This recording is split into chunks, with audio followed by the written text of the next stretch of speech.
Trevi Fountain!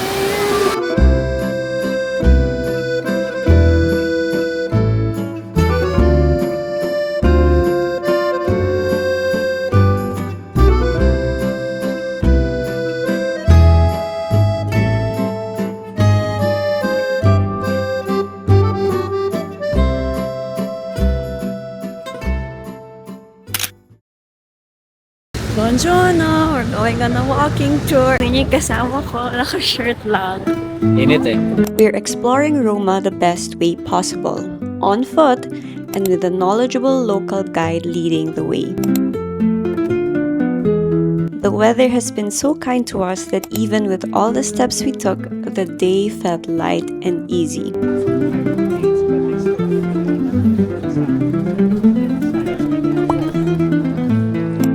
We were just here last night.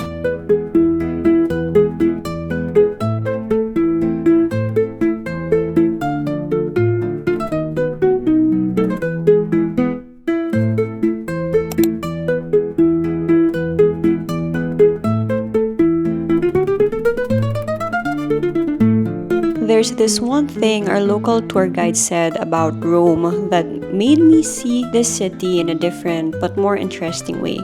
That it is like an onion in a way that this city was built layer upon layer, physically and historically.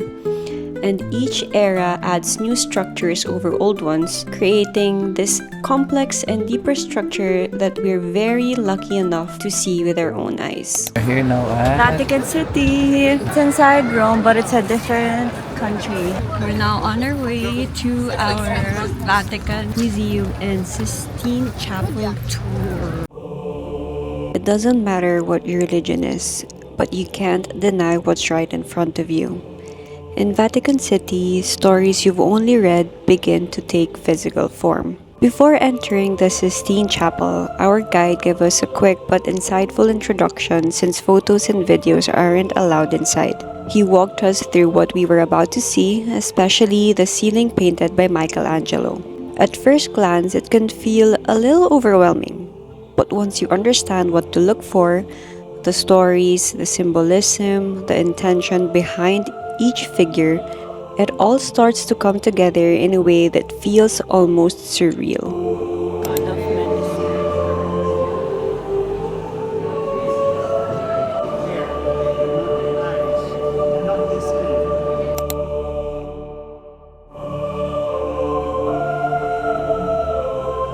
Walking through the Vatican Museum, every hallway feels like a timeline, filled with centuries of art, history, and belief preserved in the smallest details.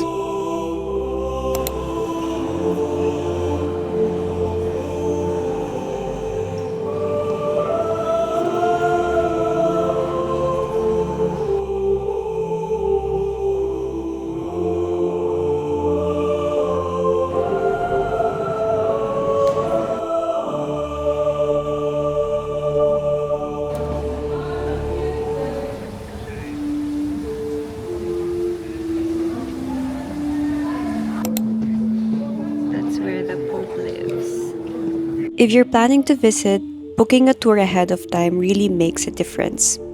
It's not just about seeing the place and taking the photos. It's more about understanding and fully immersing yourself in it.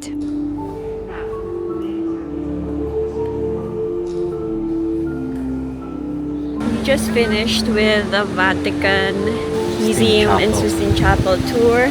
Can I just say, it was a lot to take in. Super dami ng artifacts inside the museum. Like Information overload. you can't see everything. It's not possible. And a lot of people were inside. So medyo siksikan. But my favorite part was the Sistine Chapel. Thankfully, our local guide, si Filippo, he was able to explain the significant paintings inside, all the details before we went to the Sistine Chapel. So we already had an idea on how to appreciate the paintings on the ceiling, on the wall.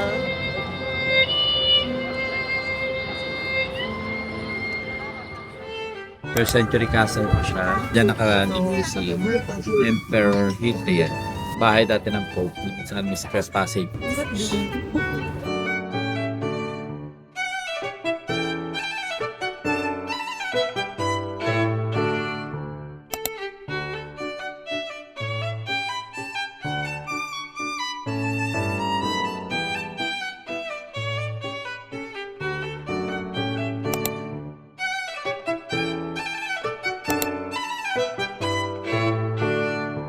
Walking to the Trevi fountain, we came across the Pantheon. Standing before the Trevi fountain felt like stepping into a scene I'd only ever imagined. Grand, timeless, and beautifully alive. For a moment, everything else fades into the background. Put me in another dimension. Got me falling in this connection. Who would have thought I could ever feel this? Fell for you so intensely. You give me every reason to dream. Sinusulat namin yung 4 euro. I need all my friends tell me it's too good to believe. Are you deceiving me? I fell too hard. I tumbled my heart. My walls crashed down. You fumbled and now I feel we've gone too far. But maybe it's not so bad. After all, I still feel your soul in my After the Trevi fountain, we're supposed to walk through the Spanish Steps. Also looking for a place to get risotto, seafood risotto, because we're craving for one. Super sakto. There's this restaurant, merending seafood risotto. And guess what? The chef is Filipino. Nilabas pa talaga ng waiter yung chef nila just to meet us. The Trevi, for reference, is just over there. As in, just over there. This is my seafood risotto. Another seafood, but pasta. It's seafood day. Bon appetit! Ano? Kain ko kalahati yan. Pakain ko kalahati niyan. Palit. No. got me feeling so deep, so deep, so deep. You got me feeling falling into another reality, into another anatomy, right into your arms. You got me falling so deep, so Love that tomato. We eat it whole. locked eyes and you got my attention. That's the Spanish Steps. And naka-t-shirt pa rin siya.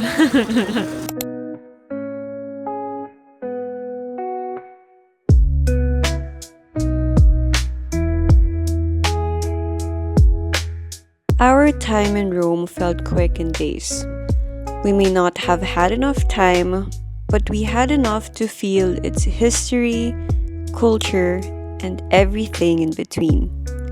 As our Europe trip slowly comes to an end, Rome somehow made it even harder for us to say goodbye.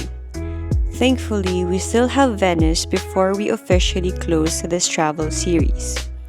So, I guess I'll see you at the Grand Canal next.